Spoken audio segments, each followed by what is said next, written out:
of the podcast. And Paro could not join us today because he is very busy. But he will be in the next podcast episode. Possibly. There's like a 70% chance he might be there in the next podcast episode or not. But anyways, I am here with Carmelo, aka Blazing. So introduce yourself. Happy to be here. Yep, so anyways, so we're gonna do a lot of Xenoverse discussion. Just about Xenoverse mostly. Alright, so um okay, for some reason it's not showing up. Okay, never mind, it is. Okay, I'm just being stupid. Alright. Anyways, so yeah, so the first discussion is our thoughts so far of DLC 10, the recent DLC that they added in Xenoverse 2. So, why don't you start us off about your thoughts about DLC 10 so So far? my thoughts on DLC 10 is pretty clear. Okay, since they added Oob, one of my favorite characters in the entire series. Well, he's one of my favorite characters, and I've been wanting him in the game since Xenoverse 1. I think they had his pieces in Xenoverse 1, but they never added him in the game. It's kind of the same for Baby, because they had Grade 8 Baby in Xenoverse 1 as his full-on model, but they never had the character until then. And I think the reason why they didn't add him previously was because either they wanted to add more of the recent DLCs, because I think near the end of Xenoverse 1 was around the Goku Black arc in the anime, at least. And so, Yeah. and then corresponding to Xenoverse 2 was when they released Bojack, Rose Goku Black, and Zamasu. And so, and then we had Baby later, and he was fantastic characters. He was a fantastic character to add to the game. And so, when Oob was added, I felt like it was a sigh of relief because we finally got a character that we all wanted in the game. Though my one complaint with Oob as a character is his English dubbing. I think Oob's dub is very different from the character he had in GT. I think Tyler B or something, whatever his name was, the actual Yeah. dude who voiced Oob in GT. But for this game, I don't think they got him because I don't think he had any roles. Tyler did not have any roles past GT, at least to my knowledge. So they got I think they got Midoriya's from My Hero Academia's actor. And my main complaint is his noise. Like he doesn't sound well. He sounds all right for Midoriya. I mean, Oob. But when he's getting hit by attacks, dude, he constantly is like basically moaning. It's annoying. Any down attack or any heavy attack, and he just constantly goes, and you hear that for like 20 minutes, bro. And it's by far the most annoying thing in the game so far from DLC 10. Android 21, I'm glad to have in the game, but like she's a very weird character to play as. Like she has very medium ass health, and she could have a lot better combo starters, but her damage overall and her ultimate's by far the best. I think the only problem with Android 21 that irks me is that her appetizing rush is not for CACs. I don't know why they selected the excellent full course. It's going to be her only character. Oh no, it's her only move in the game that you can get from her ultimate selection. And I'm glad they gave a savory sized total detonation ball, Photon Sway, and then Majin Kamehameha how was already in the game. But Majin 21 is an excellent character in this game. I really love her combos. But like again, like it shows potential that we might have other characters that are not from the established like Dragon Ball lore. So since Android 21 was added in Dragon Ball Fighters as the original character and then brought over to this game, I'm actually hoping that for further DLCs, hopefully Xenoverse 3 next year, we might actually get some Dragon Ball Heroes characters. Because if they're able to add in fighters characters, or at least a fighter character, it shows that they are willing to pull other Dragon Ball characters from other games and or TV shows or movies and all that. So it really shows promise for the Xenoverse 2 franchise. But if they start pulling from heroes, Roger 21 is going to be the head. It's going to be the head honcho responsible for that. Yeah, like I really do think that they're gonna if they're gonna add DLC, the like more DLC to Xenoverse 2, but I'm not sure if they are because there's That was the rumors. one thing that they keep saying. Like, I think if you're supposed to give the gift today, I think that was today. But the gift in the TP Metal Shop is supposed to be given to Oob, and it releases the final Z episode. And I think it's basically saying that this is the last DLC for Xenoverse 2. I personally, for me, I'm kind of iffy on that because I really don't know where this game is going to be heading. Yeah, Personally, if they do end Xenoverse 2 here, I'm completely fine with it, as long as we get Xenoverse 3 next year, because by July or June is when E3 2020 is going to start, and then they release all the big games, and I'm hoping that the Dragon Ball game is going to be released there. I mean, no matter what. I mean, I released Dragon Ball Xenoverse 2 on that stage. We saw that back in like 2014. No, no, 2016. Yeah, yeah, and yeah, 2016. No. Yeah, 2014 for regular Xenoverse 1. And then Xenoverse 2, I think, released 2 years later. but I think, yeah. there's only one. No, but there's only a 1 year gap between Xenoverse 1 and Xenoverse 2. Oh, okay. I never knew that. Nice. So we saw Xenoverse 1 at E3, which was nice because it was like the revolutionary Dragon Ball game. Everyone was talking about it because it was the first. It was like Budokai. It was like Tenkaichi 3. It was the arena simulation game that we all wanted with the 3D aspect. We didn't have like an actual fighting game like like fighters we have today, and so we Yeah. got that. And so I'm hoping for 2020 they're gonna say, you know what, we're gonna drop Xenoverse 3. Here's the trailer. Releases November 2020, or because they always release Dragon Ball to the end of the year, except for Yeah. fighters. I mean, not fighters. Kakarot. They're releasing at the beginning. I think January Yeah, it is for Kakarot. Yeah, somewhere there. Yeah. but if Kakarot's going to be the game for 2020, I'm gonna be pissed. But that's not cool. Yeah. I think Kakarot should have been released this year if that's what they're planning on doing. Because I need the Dragon Ball game. I need Dragon Ball Xenoverse as soon as possible. I really like this series, but it does have its problems. But it's still addicting to play every day. Yeah, Xenoverse 2, it is a good game. Yeah, it does have its problems. But I mean, like, if we look at the gap of when Xenoverse was released, like, compare Xenoverse 1 and Xenoverse 2, and then Xenoverse 2 and possibly Xenoverse 3. If we look at the gap, there was only 1 year gap between Xenoverse 1 and 2. But if we look at Xenoverse 2 and then possibly Xenoverse 3, there's a much bigger gap and much more development time that they could work on and fix those mistakes that are in Xenoverse 2 that hopefully it's not going to be there in Xenoverse 3. But anyways, a little bit off sidetrack, but so DLC 10, um my thoughts on it so far is that I I didn't get DLC 10 actually because I said this before.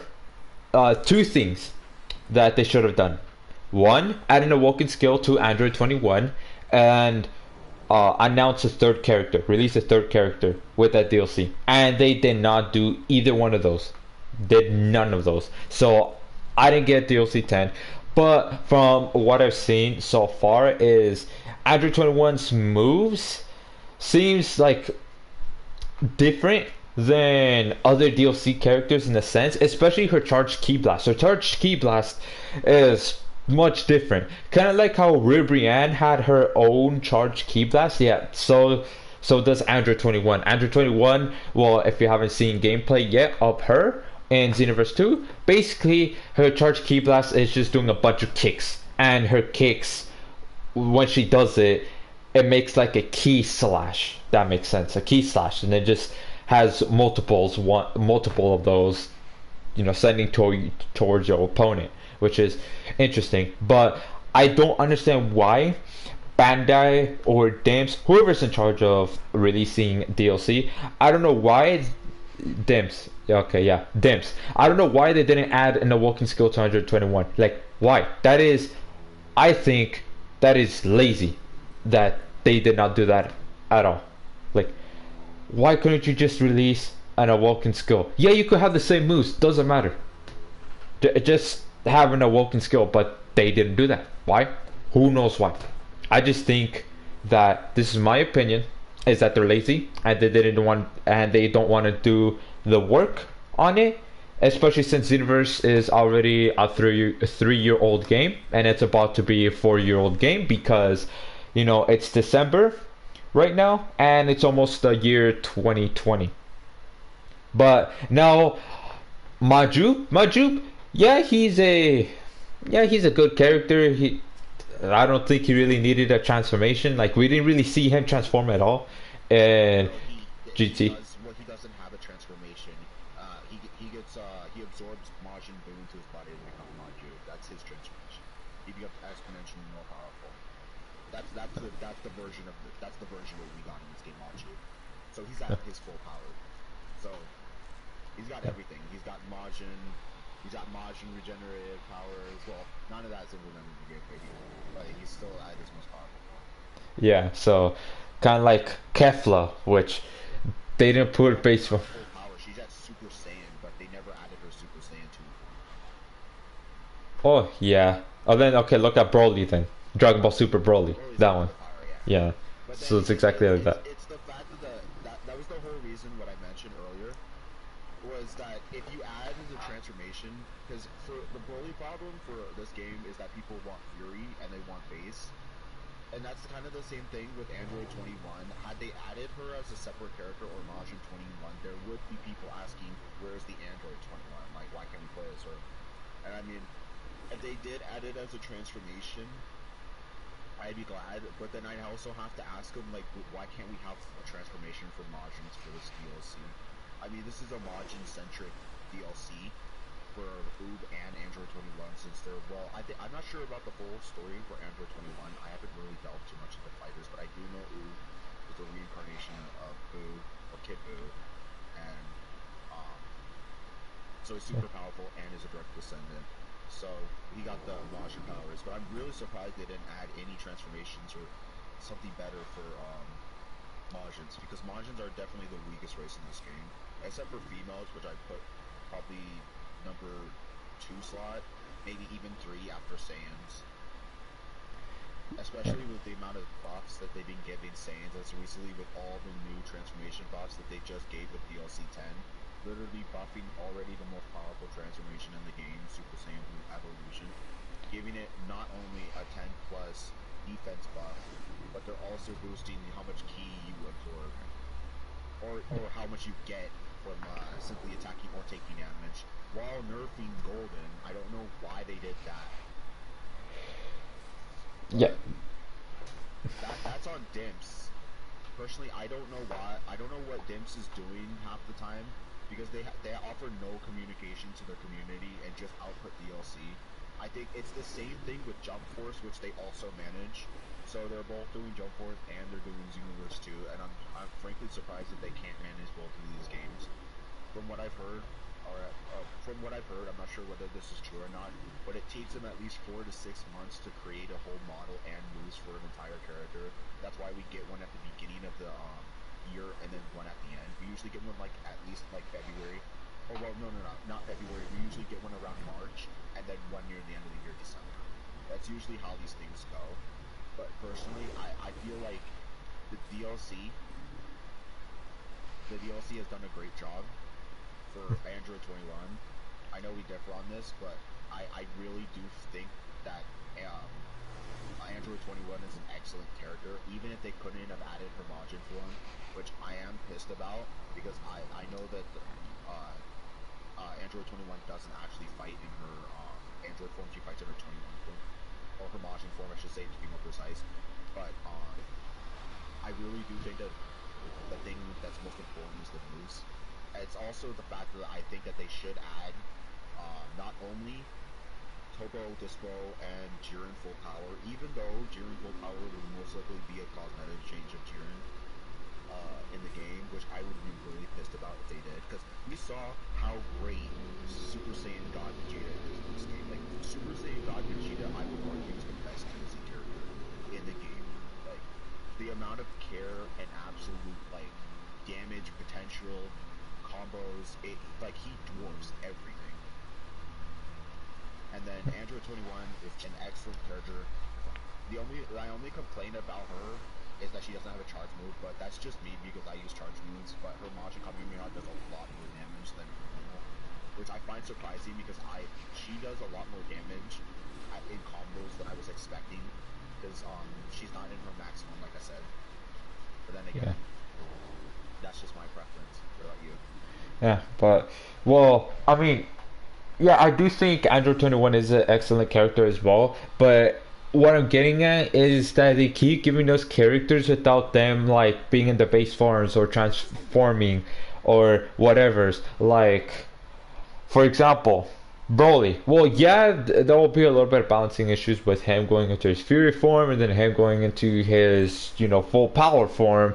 But I think they could actually, yeah, they could have done it, yeah. But they just gave us his full power form right there, right then and there. And then Kefla, same thing. They didn't give us a base form and then her transforming into that, her Super Saiyan form, and then going into Super Saiyan 2, they just gave us her Super Saiyan form for some reason and not base form. And then as well as they didn't add Kalo Caulifla at all, which they could have added, but they didn't, and they did. I don't think Kale and Khalifa should have been ever added to this game.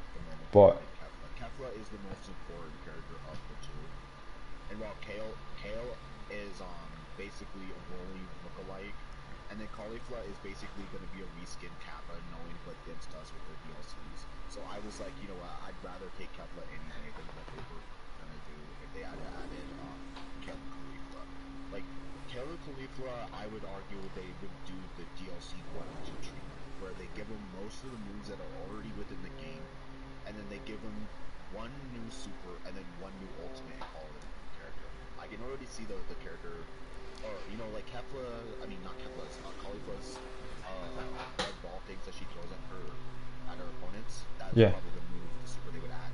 And then I don't know what her ultimate would be because I don't recall her ever doing anything substantial before she fused. Yeah, actually the only thing they did was their fused attack, but that was yeah, and then Kale, I don't think they would only add her as her Broly form because I don't think they'd add her as her base Shy form because that's not where she fights at. yeah. Well, for Kale, it would make sense. Fans be okay with that? Would the fans be okay with not having base Kale, or would they want just the Broly as transformation? I think for in Kale's an exception because, well, we've seen her base form. Her base form is just really weak, and she doesn't fight at all in her base form, and she only fights in her transformation. So, yeah, she's an exception to having her just go full power, just adding her to her final transformation right off the bat. But I'm saying like Broly, for instance, his base form, he fought Goku and Vegeta. Well, Vegeta to be more specific. And then when he went into his Fury form, he was still fighting Vegeta. And then he went to fight Goku. And then he has a Super Saiyan transformation, and they didn't add that either. So he basically, Broly, in a sense, has 3 transformations. Technically, he has his Fury form, then he has the regular Super Saiyan form, and then he has his full power Super Saiyan form. And they didn't add any of that, and they just went straight towards his final transformation, which I think they could have had base form, Fury, Super Saiyan, and his final transformation right there and balance it all. But they didn't do that because I don't know. Now that you bring it up, I think I know the reason why they didn't add the transformation. I think the reason why they didn't add the transformation was because of Gogeta Blue. Gogeta Blue is already in base, already his blue version. So it would be really strange for you to pick Broly, Dragon Ball Super, and have him be in his base form, while the opponent who's playing Gogeta is in her automatically blue form. And so you'd have to stage up at least twice just to be on the level for the canon fight. Yeah, but that's the reason why they just went with the most powerful form. So it would be which would be Broly, it's going to be the Broly versus Gogeta match, just to simplify it. But personally, they could have just did Gogeta Dragon Ball Super, um, as well. Just give him the Super Saiyan transformation and then Blue. I think we would have all loved that, and give him the unique the transformation, because I feel like the transformations for Broly and Gogeta was a little bit rushed from the movie because they didn't have a unique transformation. Once they were in that other dimension, they rapidly changed into Blue and full power like in like one frame. Yeah. It didn't have the Super Saiyan transformation where like Broly rises in the air while he transforms and then shoots all those key blasts in the air. I feel like they could have done that for Broly, and then just like as a way to like knock away people from the transformation so they just don't super dash you. Yeah. It would have been really cool to transform him into a super state. But then I don't know about his full power because that was like one frame in the movie, and I don't know how they do it. Yeah, I don't know how they will do that either, but like that right there, no. I think they should have added his base form, then Fury, and then going Super Saiyan and then full power. Because if we look at Dragon Ball Fighters, Gogeta's already Super Saiyan Blue. Yet they added only Fury Broly. They didn't add Super Saiyan. They didn't add his final transformation. All they added was his Fury state. So that right there of making it somewhat canon or having him going to like 2 levels up just to be on the same level as Gogeta, no, I don't think that's the case at all with Broly because the fighters they added his Fury form while Gogeta's already in Super Saiyan Blue. That's not canon right there. That's one of the things I didn't like because I thought when I was reading the extra scans for Dragon Ball Super Broly because they were announcing like the V jump scans, and they said like, oh, if you hit the ultimate you stay in full power, like he rises up, and so like okay, so he starts in Fury because in like the actual DLC, like he starts in his Fury, and then once you use his super and you connect, he breaks out of his armor, and then he's like supercharged. And I would have really loved the effect is if you hit the ultimate again, he sticks to his full power. Yeah, but Like he not only gets a buff every time he hits his ultimate, but it also quicker transforms. I feel like they could have done that. Like he only uses his full power for his ults, I think. yeah, so yeah, that right there. Yeah, I still think they could have just some worked the way around adding base Broly, Fury, then Super, and then his full power. And then same thing with Kefla. They could have easily added base form, Super Saiyan 2, because it's like that right there is like as simple as back in Xenoverse 1. Xenoverse 1, oh yeah, our CACs are base form. But then Super Saiyan and then Super Saiyan 2. There was no Super Saiyan 3 yet, and Xenoverse 1, which they could have get that exact same treatment to Kefla, yet they did not do that because I don't know. They have a really I don't hard know. time adding transformations into this game because they would rather just add base models. I don't understand why they do that. I, Because for Xenoverse 1, the transformations were basically cosmetic. You didn't yeah. actually feel more powerful because in Xenoverse 1, the only use of the transformations in the game was, well, these Super Saiyan transformations was basically to give you unlimited ki. As long as you were in the same transformation, you had unlimited ki and it's just spam Super Saiyan.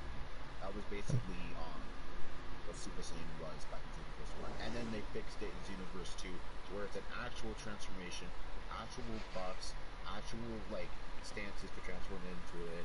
You have Blue, you have Evolution, Vegeta, they're all unique. And then Future Super Saiyan, we can't forget about Future Super Saiyan. I really wish for Future Super Saiyan that they would make it somewhere because I don't see anything else. Yeah, yeah, like I rarely see people use Future Super Saiyan, but yeah. So for Kefla and Broly, they could have easily just, well, mostly Kefla. Kefla would have been easier to just add base form and then Super Saiyan and then Super Saiyan 2.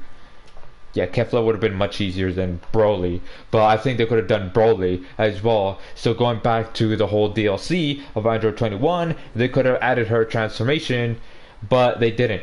And yet, look at look at modders. They easily are already adding an awoken skill to 121. Modders are already doing that. Modders already, Because models are amazing. yeah, and Just can't. exactly. And you think, oh, Modders are getting paid by Dimps or Bandai. No, they're not. No, they're just No, regular they're getting people. paid by Dimps or Bandai. Yeah, They they're just do all their work for free. That's what makes them modders. They do it for free. yeah, exactly. They do it for free. Yet people that work at Dimps are getting Getting paid. paid for it, and they put in half the work. Exactly. You can So it's tell like, Dimps is actually getting way better at making these DLCs way more balanced instead of janky. Like, I find less combos dropping with the more later characters than with the beginning ones. Like, these characters actually feel like they tested them online. yeah, but I mean, yeah, that's good that they do that. But again, like just adding, like I'm just getting out mostly about transformations, mostly like moves. Yeah. Yeah, yeah, they're doing an alright job of having customized moves, like new moves added into Xenoverse 2. Yeah, they're doing a good job on that aspect, but transformation aspect, no, they're not. Will Which Android 21 be able to transform back, or is it like a permanent transformation like Pure Progress with him? I, I think it should. Is this like a Super Saiyan transformation where you could turn it back off and go back to base, or is this like Pure Progress if they added Launch 21? I think it should. I think it should be. I think it should be. I think they should give it like a Super Saiyan man, where you could just turn it off, on and off. Or they could go ahead and do, yeah, pure progress right there. Because if we look at fighters, once Android 21 transforms into her Majin state, we don't see her going back into her base form at all. It's like as if she's kind of sort of stuck in it. So they could have just do the pure progress treatment on No, it. that's she, like I said earlier. Like she only fights in her Majin form. I think that's what we're going to do. Is like she never really fights in her in her Android 21 form. The only time I've ever seen her fight in her Android 21 form was for the opening cinematic before fighting Super Saiyan. She was Yeah, fighting against like Super Saiyan 2 Goku. yeah, and that's it. So yeah, but anyways, that's basically our thoughts on the DLC 10 for Xenoverse 2. And now let's move on to the next discussion. Our favorite CAC transformation in Xenoverse 2. So what's your favorite CAC transformation Potential Unleashed. and why? Is it potential unleashed? Potential Unleashed has no negatives in the game. It's a 50% buff to all of it, plus you get a little bit of a defense buff.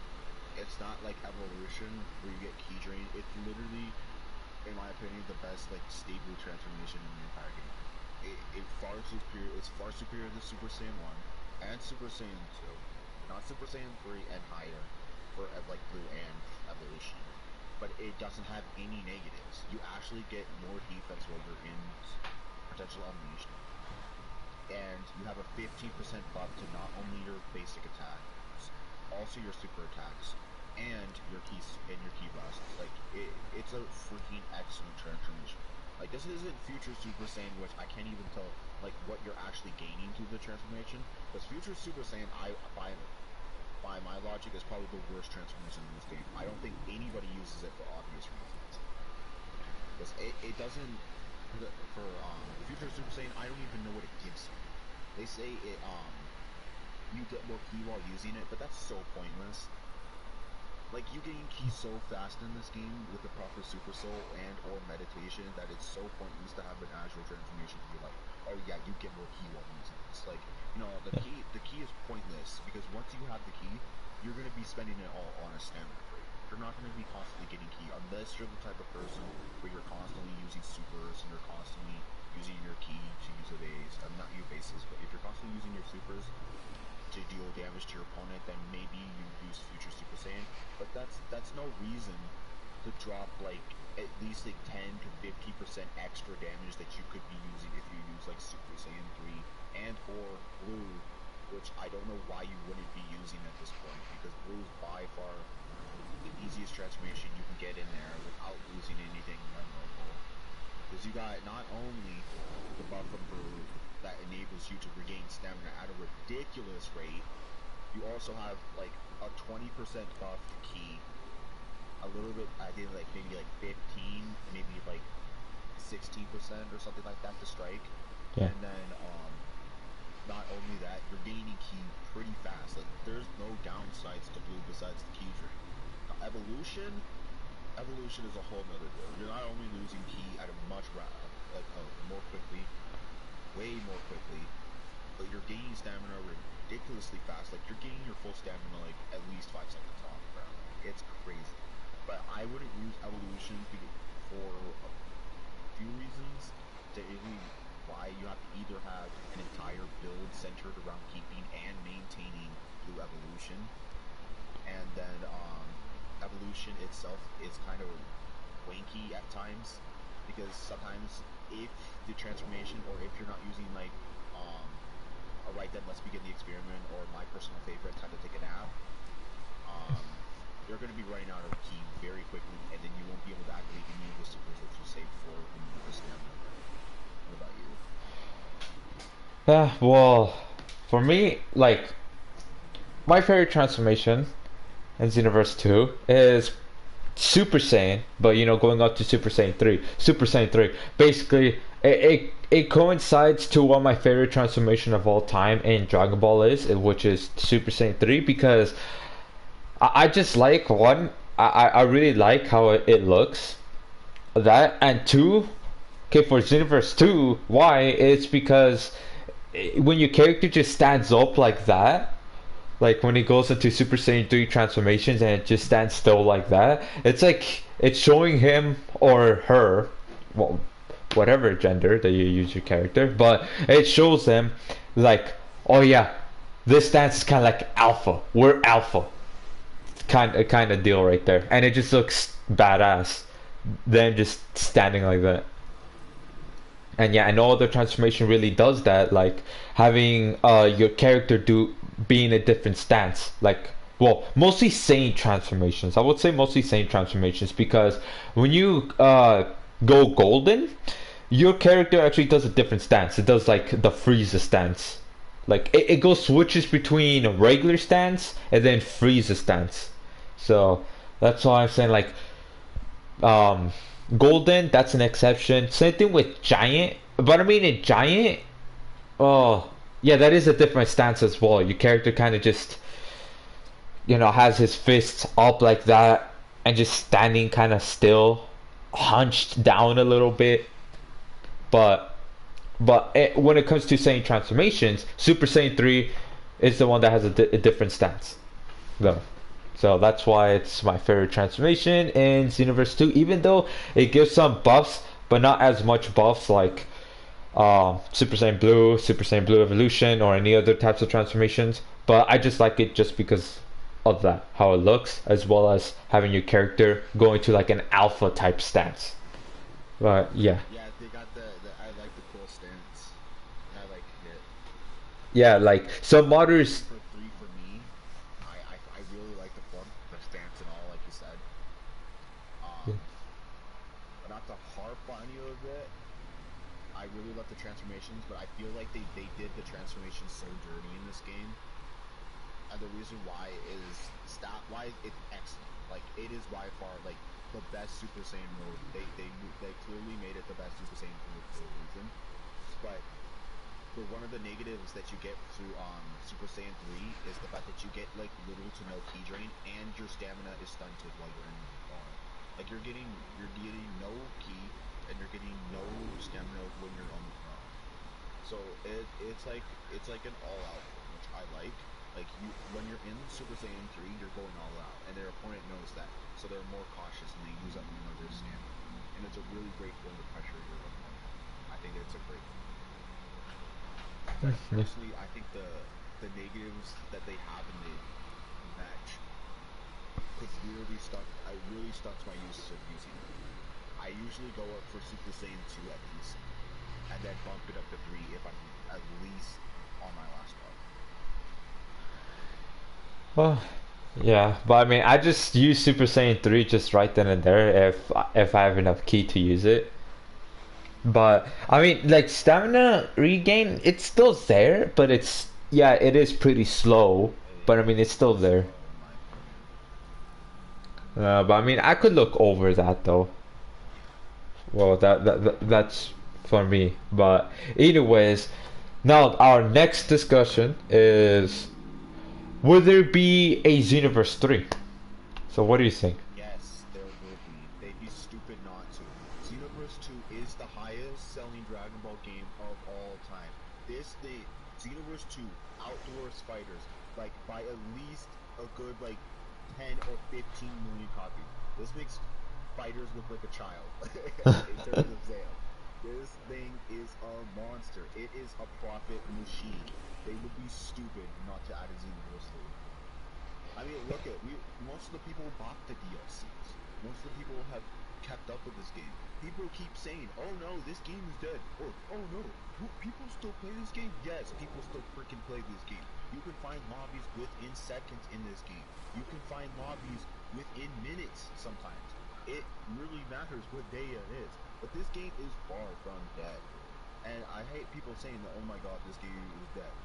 You know, it's not dead. It's very much flourishing, and it still shows that there's potential, or at least has potential, even after literally almost 3.5, if 3 1/4 years of since its release.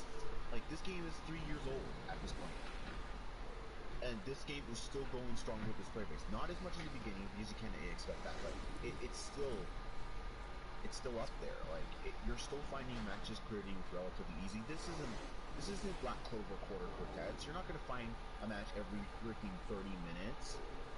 If you're lucky, you might. Like, this game is like, oh yeah, you got people on here every day grinding, doing whatever, battling. Like, I argue that this is probably like, if not the best Dragon Ball game that we've had in recent days. This isn't a pure fighter like Fighters. You can't ask that. Fighters in this game is a completely different one. This is more of an open arena simulator, while Fighters is like a pure fighting game with engines. They're two different games. Yes, there will be a Xenoverse 3. It's stupid to not do it. Personally, if they decide, you know, we're gonna go away from Xenoverse 2 or Xenoverse 3 to more games like Kakura, I'm probably never gonna buy another Dragon Ball game. This Xenoverse is the future. They just need to fix a few things, especially with the PQs. Because I find the PQs to be interesting as a topic, like and what they have to offer, but the actual gameplay is utterly. It feels like you're grinding through this thing than actually having fun. It's good to see the scenarios, and I really love Xenoverse 2 for that. It's like Dragon Ball Fighters. I mean, not Dragon Ball Fighters. It's like Dragon Ball Online. Because like Dragon Ball Online is like basically the predecessor of this game. The Time Patrol wasn't really a thing, but Yeah. Mira and Toa were premiered in Dragon Ball Online, and they got carried into this game as the main villain. At least in Dragon Ball Xenoverse 2, they were like minor villains at the beginning of Xenoverse. Demigrod was the main villain, and he's an excellent character. I really like him. I'm glad to see him in this game, at least for a bit. Yeah, like as a boss. Which is great. And training. Yeah, or in Crystal Raids. Yeah, and Crystal Raids, but I really wish they would add him as an actual character. Just take away the raid skills and just give him his just a good decent moveset. Like, they could do the attack where he does his time shackles. His time shackle moves would be a great one, and his ultimate can stay. His ultimate can stay. His ultimate's great. But actually his ultimate needs to be a bit faster to be usable, but other than that, yeah. They could definitely add him. Same with Final Form Mira. They just need to remove his attacks. Because I know his signature is Pillar Storm, which is really irritating because that's going to make it highly difficult to add into the game without damage. Maybe they could put it on a cooldown. Maybe they could put it at like literally like 3 bars of key to use it, and it does less damage, and it's not added on to CACs as an exclusive move. As much as I hate exclusive moves, because that's my gripe with 21 is that her appetizing rush is an exclusive move for her character when it should not be. It should be accessible to CACs because we strike people have been absolutely cocked by this game when it comes to strike skills. Or if you're a freaking key Chad, you're going to be covered because this game only cares about the key supers, which is frustrating. You get nothing for strike. That's why I hope every DLC from here on out has like strike boost because we definitely need it in this game that's been overrun with key base boost. So if you're not running a key base build, you have a limited selection, and it's ridiculous. Yeah, there is not that much strike supers or strike ultimates in general compared to like the key supers and key ultimates. But I think that Xenoverse 3 will come. I think it will. This is my opinion. Okay, so I think it will come because, yeah, like what you said, Xenoverse the series is selling really well, much more than Fighters or any other Dragon Ball game ever before. It's it's the best selling Dragon Ball series there is, and if they don't do Dragon Ball Xenoverse 3 at all, and they basically give it a a Raging Blast treatment. There you go, because Raging Blast only had 1 and 2, and then that's it. They didn't continue it at all. If they give it a Raging Blast treatment, I think that's going to be one of the biggest mistakes Bandai would ever do. Because Xenoverse 2, it's, yeah, like what you said, it's still going strong. People are still playing it. Like, for example, me and him, both we both are still live streaming Xenoverse 2 even now, and Xenoverse 2 is still getting updates. Yeah, updates usually only come when they're adding a DLC, but even so, they're still doing events. Like, I have a series on I have a series that I basically make videos of whenever there's an event going on in Xenoverse 2, and they're still consistently doing that. Even though, yes, the events in Xenoverse 2 could be better, yeah, it could be better, but hey, it shows at the very least that they still somewhat care about the game. They still somewhat care about it, and they're still putting events like tournaments, even though that's not exactly a real tournament, but it's like whatever. And then they have raid events in there too, which it's but you know what, it's like whatever as well. But hey, they're adding modes like photo mode. It's probably the best mode that they added in Xenoverse 2, arguably the best mode. Like, and especially photo, like they added recently photo mode multiplayer or online, whatever you call it. I'm gonna call it multiplayer photo mode, which you could just basically turn on photo mode whenever you're in Canton City and just do a bunch of poses. And then if your friends are in the same lobby as you, then yeah, you could do a bunch of poses and do all kinds of cool stuff and add some, stickers and whatnot, which is awesome. It's arguably one of the best modes ever that they added in Xenoverse 2. Now, Crystal Raids, it's a cool mode, yeah, but the 2v4, the 2v4 Crystal Raid mode, they could change it, because it's still a little bit unfair. The bosses still have a lot of health, and yeah, like 1v5, okay, there's a chance that the people who are not the raid bosses could win, but the 2v4, no. The chances of that is really low and just almost impossible to win. So I think like in Xenoverse 3, they should add in like the 2v4, except not have it 2v4, have it 2v5 or 2v6. Like, I really hope in Xenoverse 3, there's a small chance, but they could add in more people, more players that could join in a lobby instead of 6, because the max is about 6 per lobby. If they could put in like 8 more people per lobby, or 10, that would be awesome. And then they could, update the Crystal Raid modes and have, instead of a 2v4, it could be a 2v5 or a 2v6. And again, with the 1v5, I think they should keep it. The 1v5, I think that's good. Anything more than that could be a little bit like it'll give the boss like less of a chance to win, because I think the 1v5, it's sort of equal. Yeah, the boss is still a little bit overpowered, but I've seen before that the 5 people have won against that one single boss. I've seen that before. But the 2v4s, as I've seen so far, the two bosses always win. So I think they should increase it. Instead of 4 people, there should be like 6 people going up against two bosses. That way it could be more on an even playing field right there.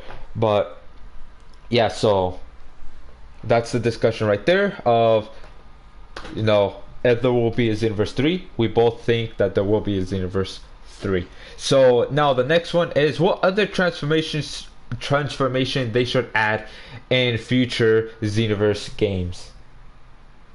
Okay, So okay. In the future Super Saiyan transformation, it needs to be 4. Like, I can't think of another transformation that they could add for Saiyans besides Super Saiyan. Oh, well, a lot of people want Super Saiyan God, but I just say, like, it's the same transformation. It's just, like, it's probably just gonna be, like, it's gonna be less buff than blue, and it'll probably be nothing. That's alright, but, I mean, it would be kind of be like, who would use that? If they're gonna put it as a separate slot, like they put for Super Saiyan God, Super Saiyan, and then Super Saiyan Blue Evolution, then honestly, there's gonna be far less people after this. Because we already have strats where we can use Super Saiyan God, Super Saiyan without keyframe, and Super Saiyan God feels like the people just want it, just to have it as an excess, well, have it accessible. But for me, Super Saiyan 4 is a must-have. Super Saiyan 4 would be by far like the most powerful transformations. Well, maybe not stat wise, probably because there's balance in the style. But Super Saiyan 4 is and will be the most stable transformation in the regular Super Saiyan line. It has no key drain. You actually gain ki while you're in it. You have no stamina degradation. You absolutely have high health. You have a lot of basic attack, a lot of supers. Like, there's no downsides to Super Saiyan 4. Like, you're not getting tired while using it while Super Saiyan 3. You're not getting exhausted. Your ki actually comes back to you while you're in the form. And it's not hard to maintain. It's like literally the essential or the quintessential transformation for Saiyans. It's just perfect in every sense of the way. But that's for Saiyans. For Earthlings, they need to add Roshi. And there needs to be like a 20% buff in basic attack. Like, I could totally see this. So a yeah, Roshi form for Earthlings would be the biggest step for Earthlings. And make them more of a basic powerhouse. And then Namekians, they need to add their red-eyed Namekian and then blue-eyed Namekian. Once they add those forms, I don't know what else I would give them. Because Red-Eyed Namekian is the equivalent of Super Saiyan. This would premiere back in Dragon Ball Online. You can see it in their opening cinematic, and then Blue-Eyed Namekian is for the premiere in Dragon Ball Heroes as the God tier transformation. It's the effective Super Saiyan 3 evolution.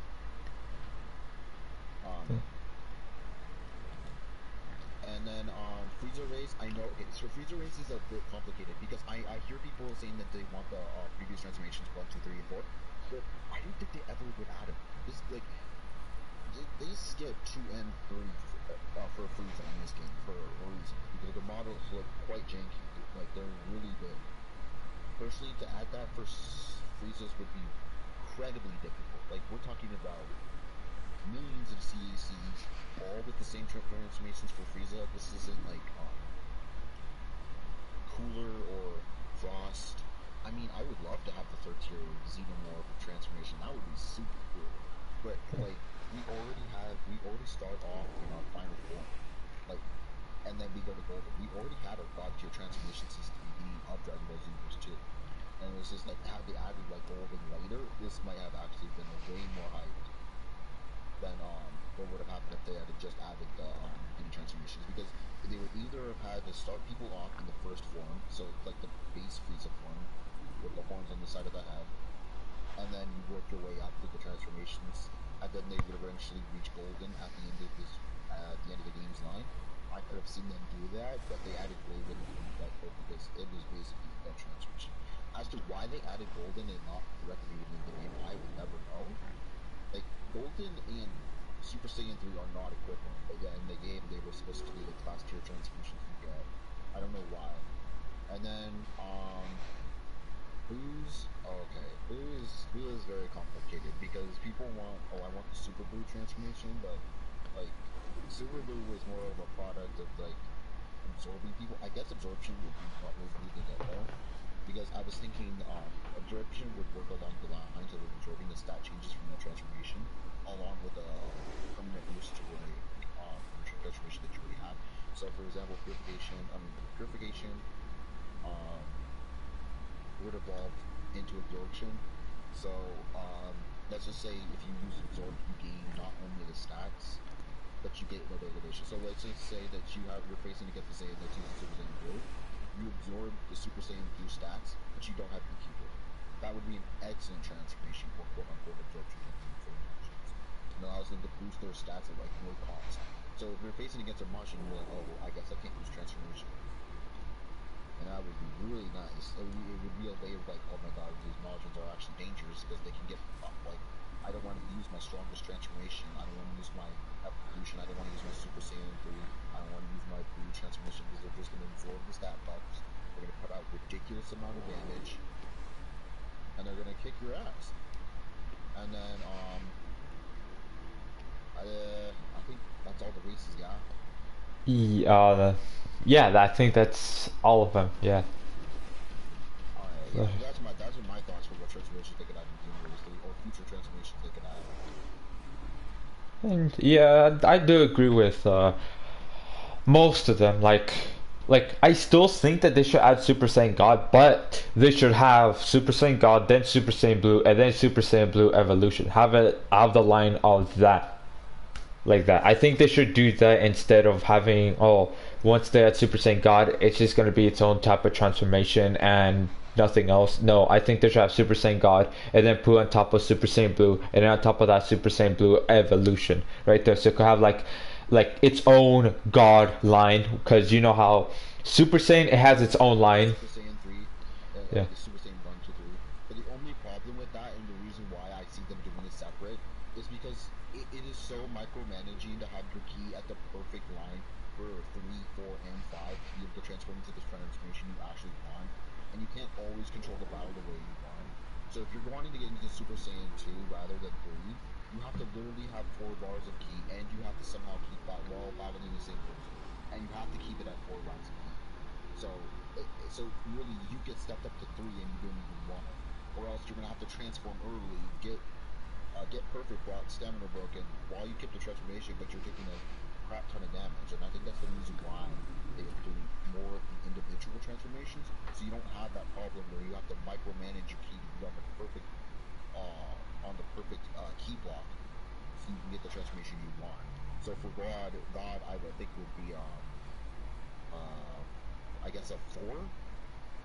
It would be a level 4 or a 400 key transformation, and then Blue would be 5, and then Evolution would be 6. Yeah. And the next game, so Evolution would be bumped up 1. So you have to have a lot of key, which I mean that would be fine. I mean, Yeah. transformation should be used with a lot of key because you're going to be draining it a lot. So I feel like that's fair. Because if you're Yeah. not having a lot of key in evolution, you're going to lose the transformation fast, and that's kind of pointless. So it should be a mandated at least 6 key bars to at least use.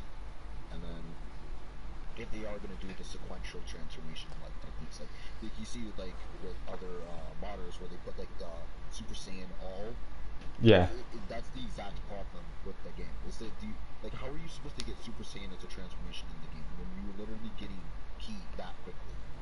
Like you're going to be like 3 hits in and you already have access to Super Saiyan 2. Another hit, Super Saiyan 3. Like, what if I wanted Super Saiyan 1? How do I get that transformation? Do I have to vanish immediately after getting 1, costing me 2 stamina for only 1 bar of key to get the transformation I want? Like, it's those things, like, by the time you're fighting, you're gonna probably be on, like, Ultra Instincts, because you're gonna have, like, max key. And, like, you wanted just Super Saiyan. It's the micromanaging. They could fix this with the directional pads. Because the directional pads in the game aren't used in the battle, so they could use these. Yeah. They. Or well, actually they are used, but they're not used properly because we have the scouter button on the right. The items No, stutters on the left, items are on the right, up is the map, and then down is something. Like, is down? Is the chat, I Down is think. quotes, yeah. So I guess they are using the restaurant packs, but I guess they could rework it. I was thinking along the lines of Budokai Tenkaichi, or was it Budokai Tenkaichi, or was it Raging Blast? I think it was Raging Blast, the one where you use the directional packs to transfer. They could do that, or they just need a system where you're able to choose your transformations if you have a key. So, like for example, for the current system, we have the Super Saiyan 3. Use that example. Super Saiyan 3, I think takes 4 or 5 key. No, Super Saiyan, yeah, it takes 3, 4, 5. Yeah, Super Saiyan 3 is a transformation that requires $5 a key, and what they could do is they could add a button to your transformation.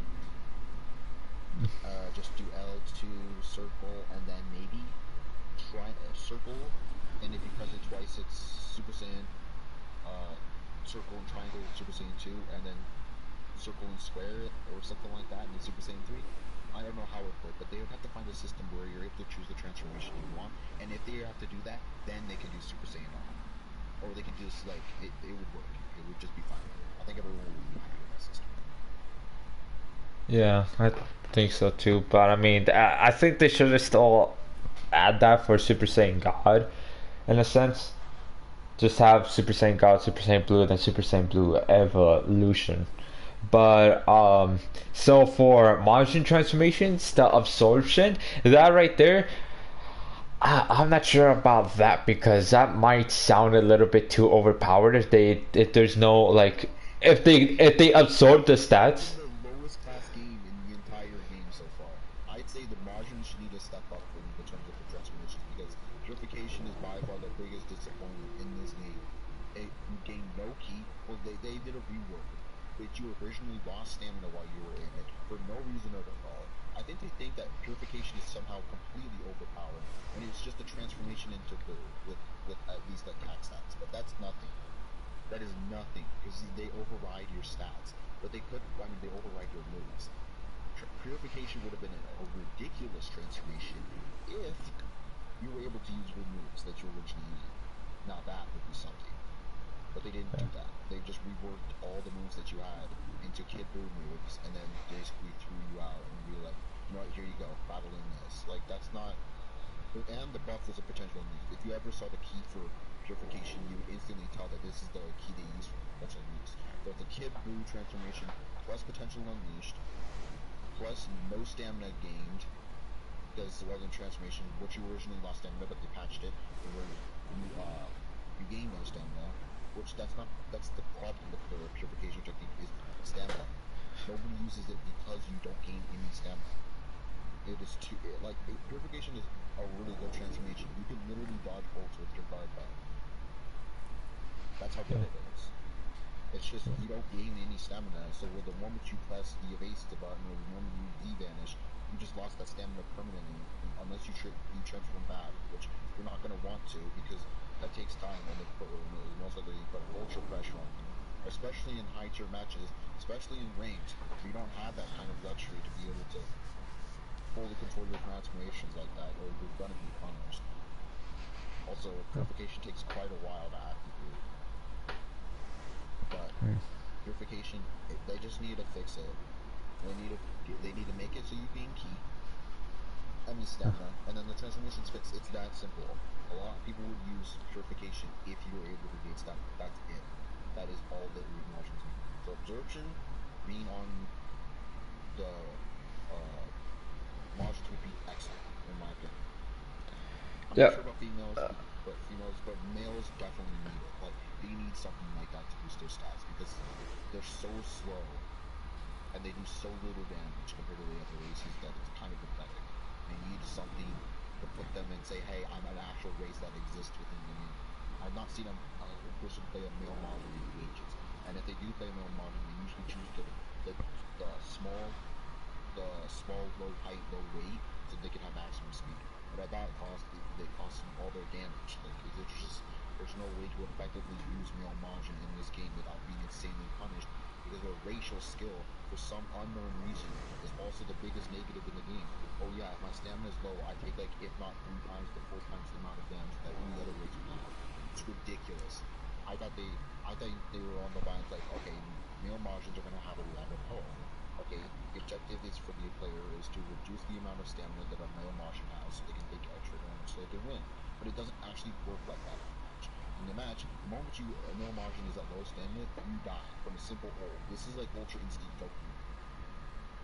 pre-patch. Like this, it's that bad.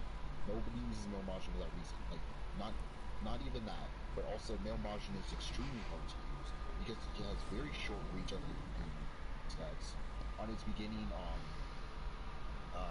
combos. Like it's the shortest hits. Like we're talking about Vegeta.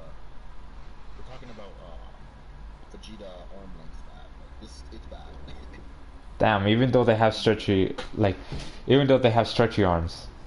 Yeah, even though they have stretchy arms, like the female Majin is by far like the best use of the Majin race's stretching arms. Like, they actually use the transformation well. It doesn't limit. But the male Majin, you're not using your stretchy arms until like they'll be, if not halfway through the combo.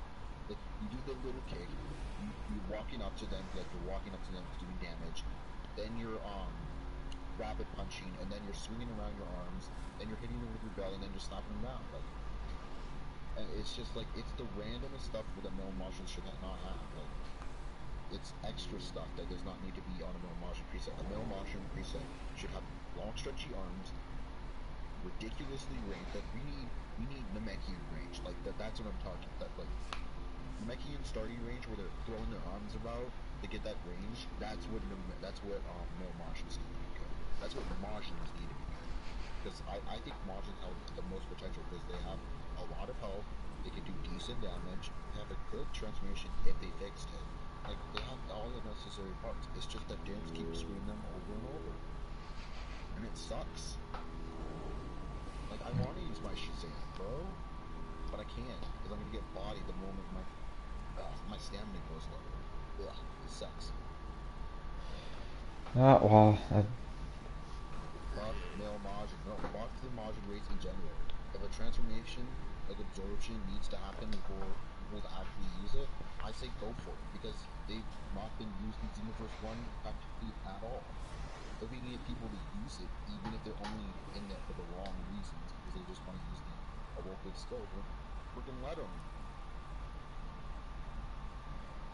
yeah, and It's like people won't use the race otherwise. We get other people to use other races besides freaking Saiyans and female Majins and like Earthlings. Like the only races you'll ever see online is Saiyans, Earthlings, and female Majins. Like those are the only competitive races that you'll ever see use. And every other transformations like Frieza race and the Namekians are not getting as much play. And it sucks because they're both good, excellent races. The Namekians got a lot of good combos. yeah, And they do. Frieza race does crazy damage. And I guess the people just don't want to deal with it and they just want to deal with the same.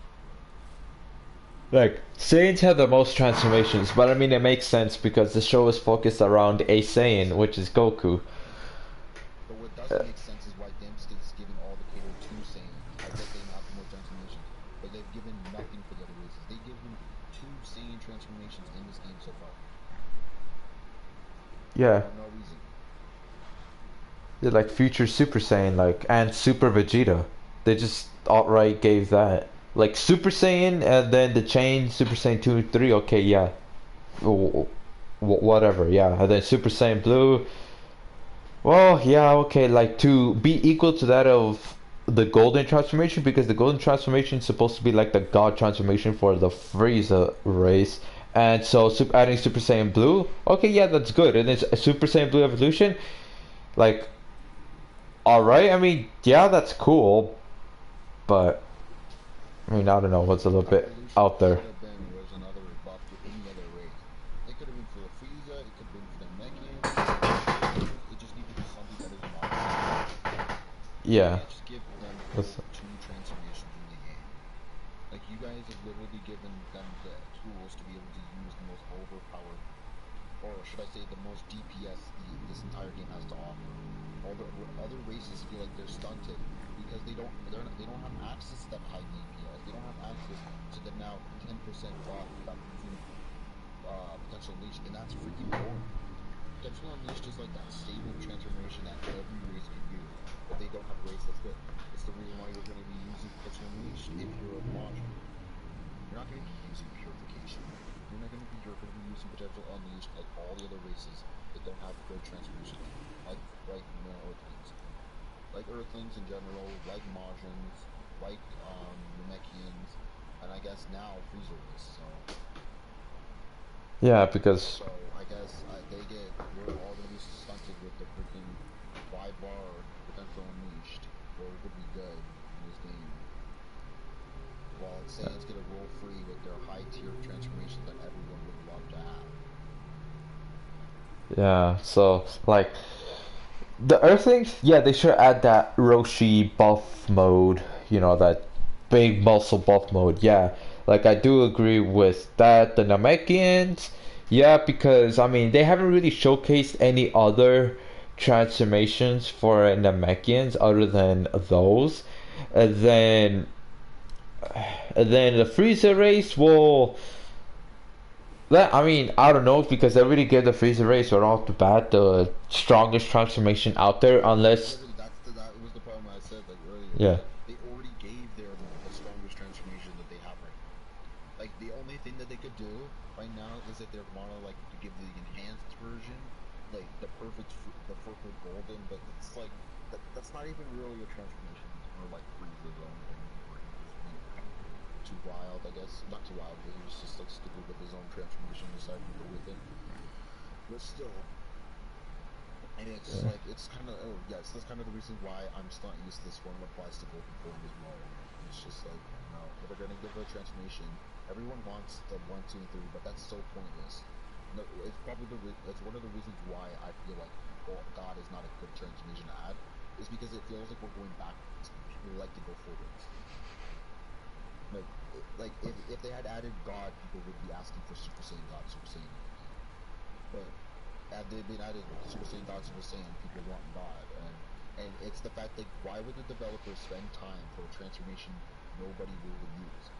Like if people are gonna use God, sure, but they're gonna find out either that they can find better damage buffs on Blue, or they can find a way to work around Super Saiyan Blue evolution with a pure key build or a pure stamina regaining build, the key regaining build. It just either or. So if they add God, people are going to use it. They're going to either figure out that they either want to keep it there, or they're just to switch back to Blue evolution. And then that was a complete waste of developers' time. Would I use Blue, or would I use God? I'm not sure. Because if it's going to have no key drain, it's enticing, but I can already have no key drain if I just put meditation on my Saiyan with Blue, and I get a higher damage buff. That's just how I feel about it. Like, if God But gets added to the game, that's great. But personally, I think like the way you're gonna have to work around Blue, it's just meditation, and you already have the transformation for a whole entire game while you're fighting. You can always reapply it with Saiyan's XY combos. There's ways around Blue where you can get the damage buff and not have to be degraded by the key drain. Revolution, you have to happen until it's set your build for key generation, but that's that. If they give but God, it's gonna be like Super Saiyan 3, but with I guess not key drain, or it's gonna be like Super Saiyan 4. It would be like basically like Super Saiyan 4 would be. It would basically be you get stamina good, you get stamina at a decent rate, you get key at a decent rate, you got a good stat buff.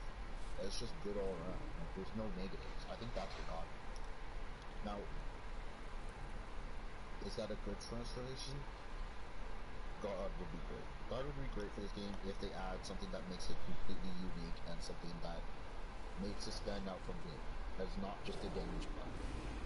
If they give it something like like health regeneration, oh hell yeah, I could see people switching between Blue and God. Like I could see people using both transformations. But they have to give it something to make the transformation unique, or people are just gonna go straight back. yeah, but like I still think that they should still add God regardless because again, just like the whole chain God and then Blue Evolution. But the other unique thing that they could, like, if they put God in its own separate transformation, then they could just add the unique of having a speed buff to Super Saiyan God, because from what we've seen, okay, like if we look at the aesthetic of Super Saiyan God and then Super Saiyan Blue, as well as how they kind of sort of treat it in the anime and in the movies as well, the Super Saiyan God, yeah, it's the unstable transformation like what we've seen in Battle of the Gods, but then when we see it in the Tournament of Power as well as in a Dragon Ball Super Broly movie, Super Saiyan God is not a stable transformation anymore. It's more like this, more godly like transformation, in a sense that, oh yeah, your character is slimmer, but he could move faster as well in that transformation if they were to add that. God is to maintain their stamina. It's to keep their stamina high and not have to deal with the stamina genetics. Well, yeah, but that's what I mean. But also to add, Crazy. but Even in the manga, the Goku Black arc, like Vegeta's whole smic about when he was facing Rose Goku Black was that he kept switching between God and Blue at the same time. So that when he attacked, he turned into Blue for a split second and then reverted right back to God. It was incredibly difficult because you have to literally time your transformations and spam it. And so he was able to keep his stamina high while facing Rose, so he didn't have to literally keep body. And so, like, but that's the thing with God, I mean with Blue, is that there's no stamina degradation. It's a key degradation. Like, if it was the other way around, I could see God.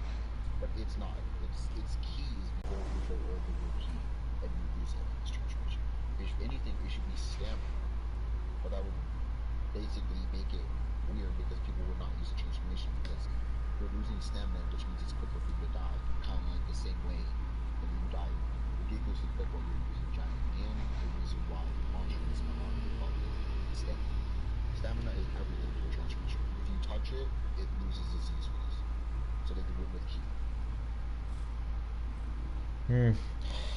yeah, but I mean they could have do it that way, like Super Saiyan God. Yeah, there's no really a key drain or a stamina drain at all, but they could like increase the speed of the transformation, meaning that you move slightly more faster than if you were in Super Saiyan Blue and in Super Saiyan Blue Evolution as well. Like you move a bit faster. Already faster than gold on the VFS 10 update. I was playing the DLC in Android 21, get the parts back. Oh no, it was the other one.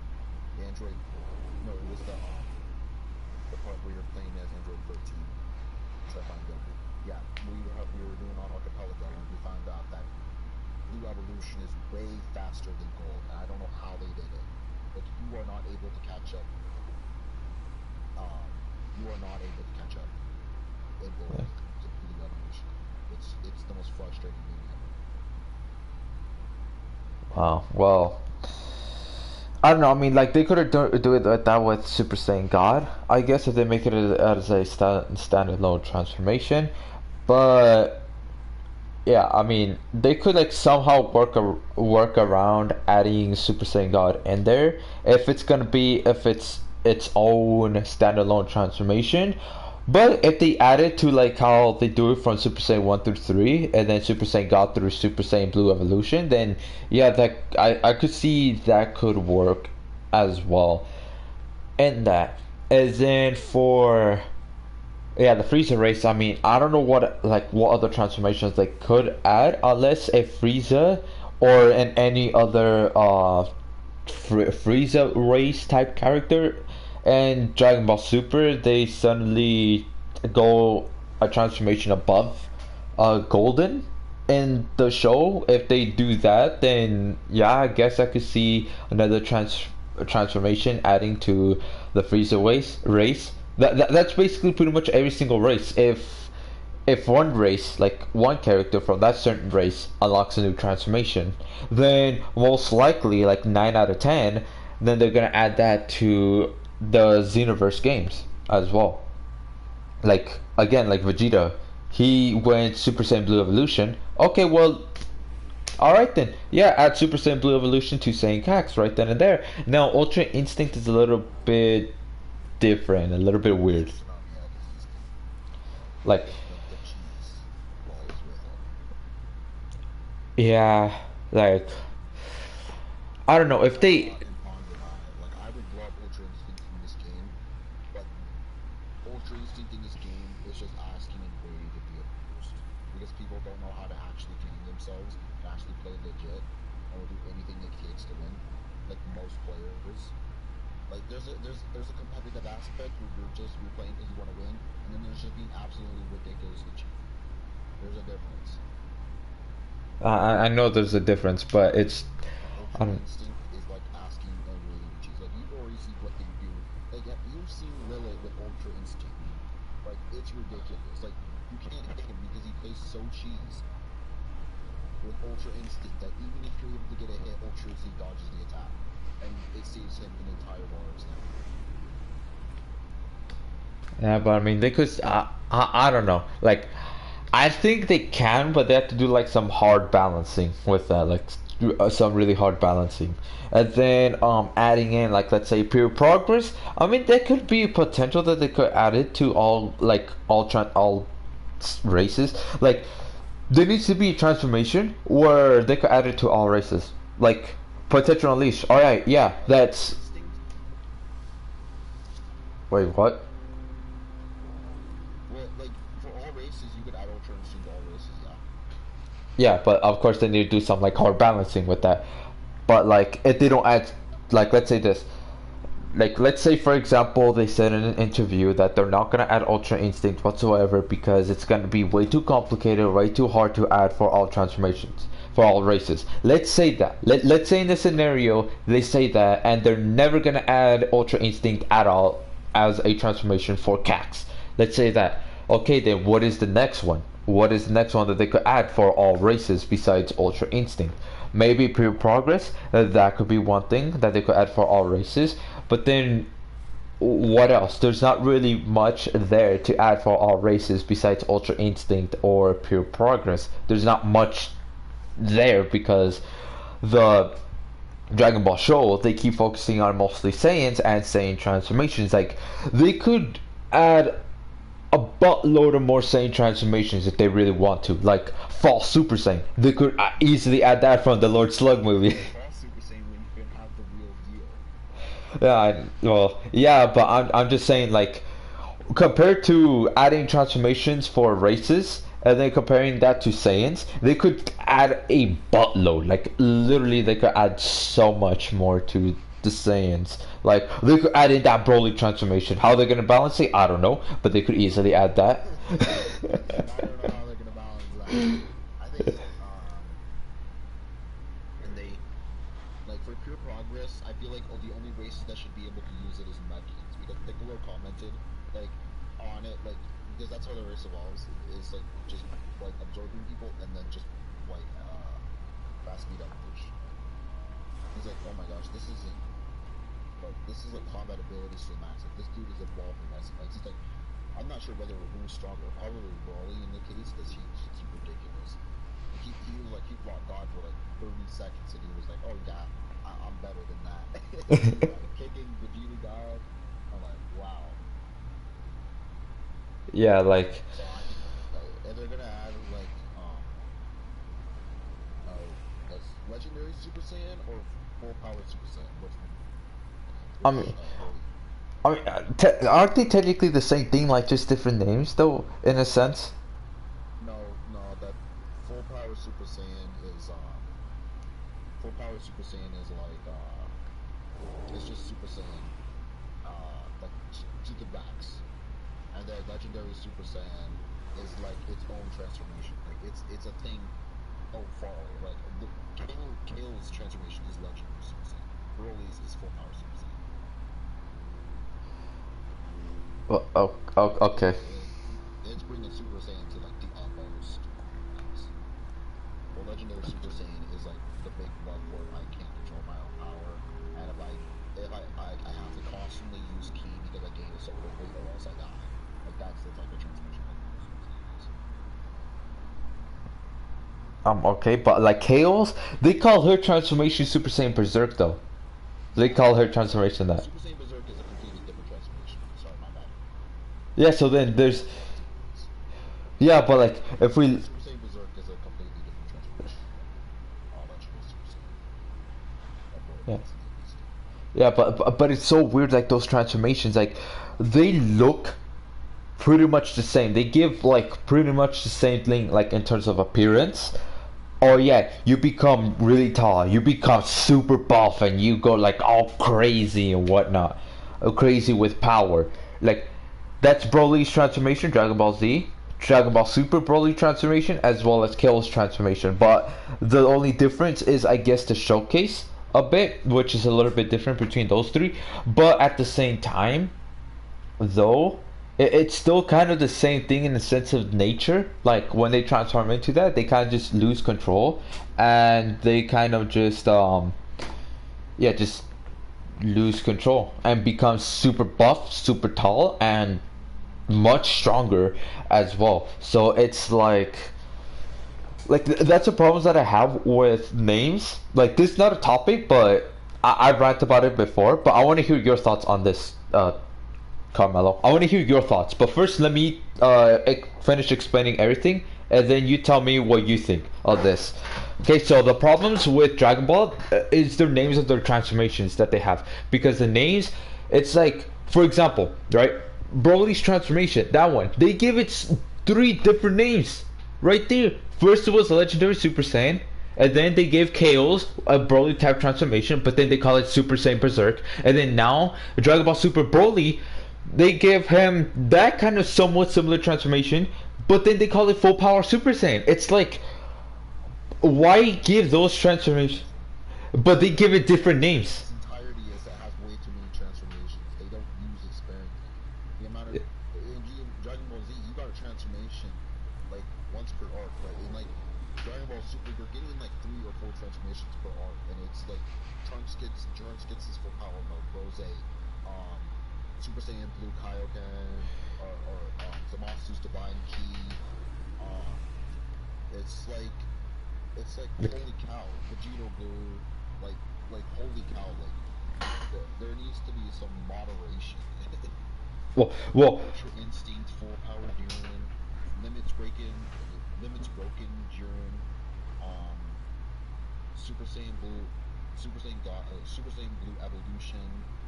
Well, not only Ultra Instinct Sign, Ultra Instinct Master, Kefla, like Gohan or Super Saiyan, Tsukaba, like it was ridiculous. And that's the reason why they're having so freaking Kale's like you said, freaking Berserker form. Like we all know it was female Broly. But it's not Legendary Super Saiyan, it's freaking Berserk, and I don't know what's the difference. Is Berserk more powerful? I'm guessing. I mean, it has to be, right? I mean, maybe, but Did Kale face any? Oh yeah, he faced. She fought Goku, yeah. Blue Goku, and she Broly'd it. Literally walked through a Kamehameha. Lost it. They're like, no, please. They're like, oh my god, no, it's perfect key control. He can make himself as weak as Baize. Like, no, Yeah. he's not ragdolled as Blue. Did you not just see the episode? She freaking Broly'd Super Saiyan Blue Kamehameha. She went through that thing like it was nothing. Grabbed him by the face and threw him around like a ragdoll. And you're telling me, oh, look, perfect key control. Like, give me a break, bro. It's Super Saiyan Blue. Like, this is the same Super Saiyan Blue that was going toe to toe with Android 17, like literally that pre-tournament, which we don't know how he got that strong because apparently by Android standards, facing against human poachers is equivalent training as a god tier transformation. So by saying so that, I mean, we should have done a super pro. Yeah. Poaching on an island from trucks with guns is the equivalent to training with a god of destruction. Like, okay. What am I to say, Dragon Ball Z? Yeah, that is a little bit ridiculous. But what I'm trying to get at is the naming of transformations. Naming is way too much. It is because they give 3 different names for one. So many transformations that they're trying to make each one of them seem special to the unique character that they don't want it to just be, oh, So now not only does that get attached to Broly, but that also gets attached to Kill. And it makes her transformation not seem as meaningful because it's attached to not only Broly, but it's attached to her as well. This isn't like, oh, it's Super Saiyan Berserk. So like Super Saiyan Berserk, oh, that's a transformation for Kale. It's not Legendary Super Saiyan, oh, who's it that to do? Broly, or that's probably the reason why they have some transformations that are with unique names. Like, they could have just had Rose as just a roof. Like, it's basically the blind. It's just that as a variant of Super Saiyan Blue. Like, it's the same transformation. It's just in a different font. They could have done that. No, Super Saiyan. It's Super Saiyan Rose. Like, yeah, they could. It's like a different transformation in its entirety. Yeah, like, yeah, they could have done that, but it's just I'm just getting at mostly the namings. That's the problem. That's the problem that I'm getting at, though. The naming of the transformations. Like, yeah, they're trying to make it like exclusive to that character, all these sticks to that character. But it's like you're looking at the appearance, you're looking at the transformation, how those characters transform. It's literally almost the exact same thing. Like, why can't you just call it this one single name, and why call it 3 different names? Why can't it just be one? It's like the same thing with Trunks. When he transformed into that in the Black Goku arc, they did not give him an official name. But the company that worked on... No, that's not an official name. A company that worked on Dragon Ball Heroes actually gave it that name. But Akira Toriyama himself never had that name as a confirmation. That was all Toei's work. Remember, Toriyama And doesn't give a basic. He gives like a slip of. He gives a slip of paper to Toei and the manga staff for Toyotaro. That's just basically what he wants in it, and they both have 2 different versions. That's why the versions and the manga and the anime are so different. They both have the same things that happen. Vegito gets put in, but that was basically a conscious decision from Toei as a staff because they wanted. I think one of their quotes they said is they wanted Zamasu and Goku got to fuse, and then they wanted to create a situation where the other Goku and Vegeta would need to fuse too. So they added no Zamasu. well, yeah, I like, Back Vegeta. yeah, like, And it's just like to go back to your point. Yeah, it's just that they want to have. I guess they just don't know what they're doing. You don't know what they're doing. like, yeah, exactly. Like they don't. This one's, like you said earlier, like nobody gave an official name because it wasn't planned. It was this outlier transformation that Trunks got that nobody really knew how he got. There was still a complaint about Goku Black today. And the Goku Black arc was that nobody even knows what that transformation is or how he got it. Did he get it? Like did he get some of the God Key? Did some of the God Key rub off on him when he was training with Vegeta? Is that how he got the transformation? Is that what Super Saiyan Ikari is? Like, what is Trunks' transformation? How did he get it? Why did he get it? Because Super Saiyan Rage or Ikari was also the name given to Super Saiyan 2's transformations in the games. It was Gohan's transformation in the game. So like if you played if you played any of the early Dragon Ball games, Super Saiyan Ikari or Super Saiyan Rage was the actual official name early on for Super Saiyan 2. Like, yeah, like. They decided to reuse the name here. But then again, Super Saiyan Ikari or Rage for Super Saiyan 2 was never given the official stable. It's kind of like Maju. Maju is not an official name given by Toei. It's given by the fans, but they made it an official name in the game. Well, yeah, like. The Japanese, it's just U. Maju is just U. There's no transformation. There's no Majin in Majin U. It's just or Maju by the fans. No, it's just U. But we, the fans, called it Maju, and they're like, okay, I guess it's official. Yeah, but it's still, it's just like the Trunks' name. Like, going back to that, there's no an official name for it at all. It's just only a company. The company that made Dragon Ball Heroes gave it that name, and then everybody just went along with it. So that's not an actual official name, because Like even in the anime, like okay, when going back to Super Saiyan 2, at least in the anime, they actually say the name. Okay, this is Super Saiyan. This is Super Saiyan 2. This is Super Saiyan 3. Oh, this is Super Saiyan 4, and this is Super Saiyan God, Super Saiyan Blue Evolution, Ultra Instinct, etc., etc. At least they say the transformation name within the anime. But when it comes to Trunks's, they never said the name at all. Never. They never say, "Oh, this is Super Saiyan Rage." Evolution. Vegeta never once said his evolution name. Remember, Okay. everyone kept Yeah. calling it Royal Blue. Yeah. Like, oh my god, it's Super Saiyan Royal Blue. And then they came out with the official name on Dokkan for Super Saiyan Blue Evolution, and people freak out. Like, oh my god, this name is terrible. Yeah. And then Like that's where the that's official another. name came from. It was from freaking Dokkan, surprisingly. Which Nobody even knew it. They just kept calling it Royal Blue. It was just like, oh, yeah. yes, which is like again, it goes all the way back to. It's like this. Like how I think of it, it's like this.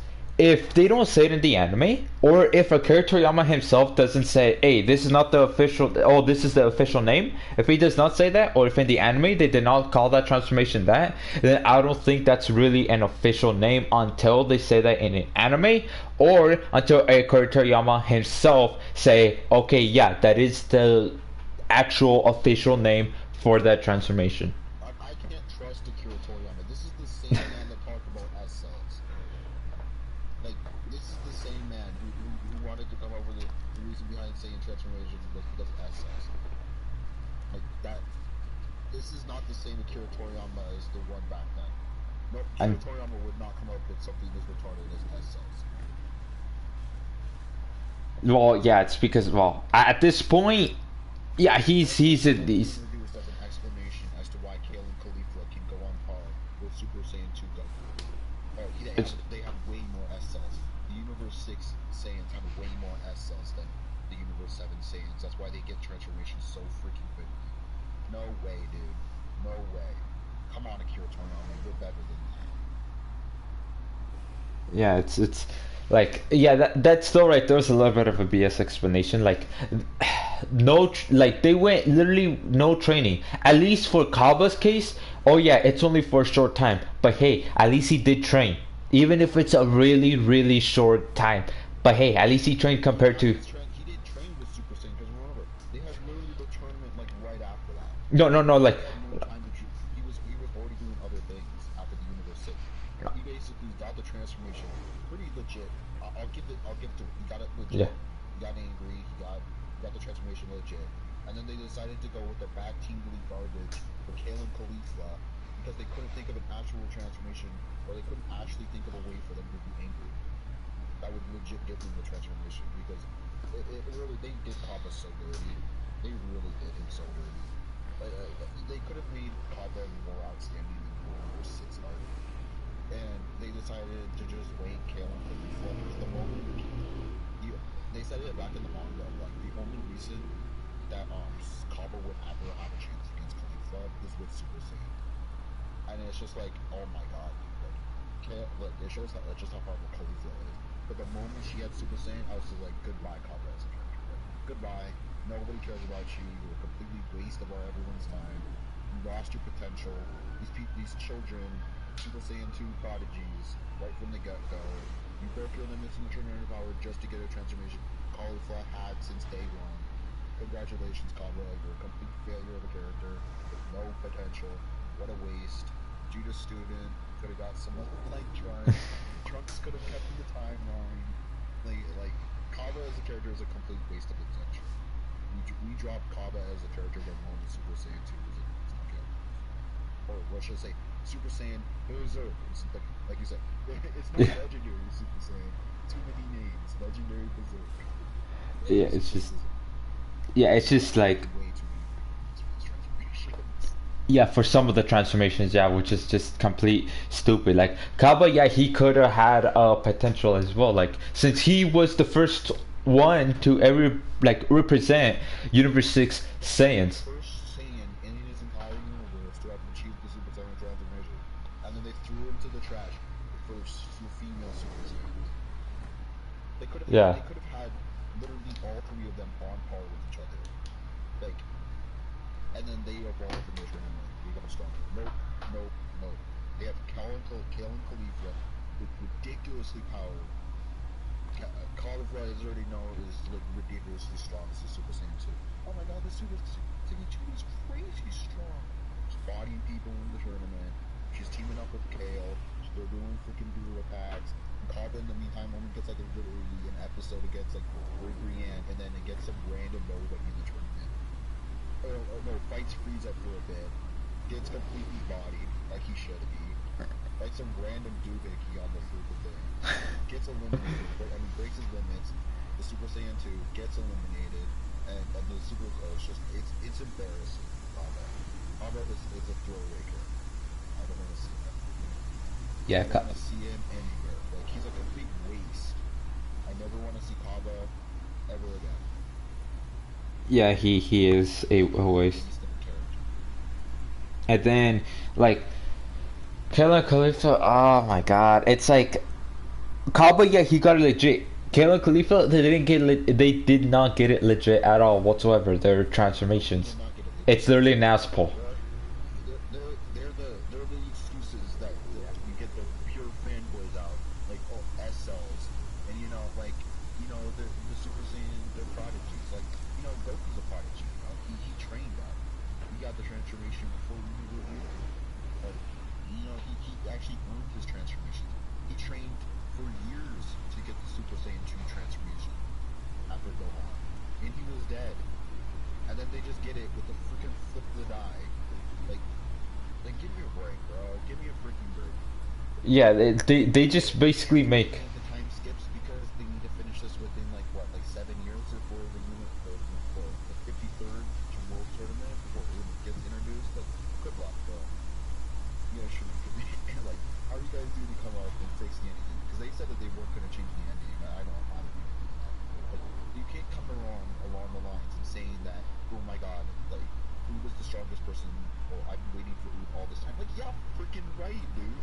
You faced far higher people. You faced Broly. You faced Beerus. You faced Jiren. Like, who cares about some freaking kid that's a reincarnation of Oob? That's old news.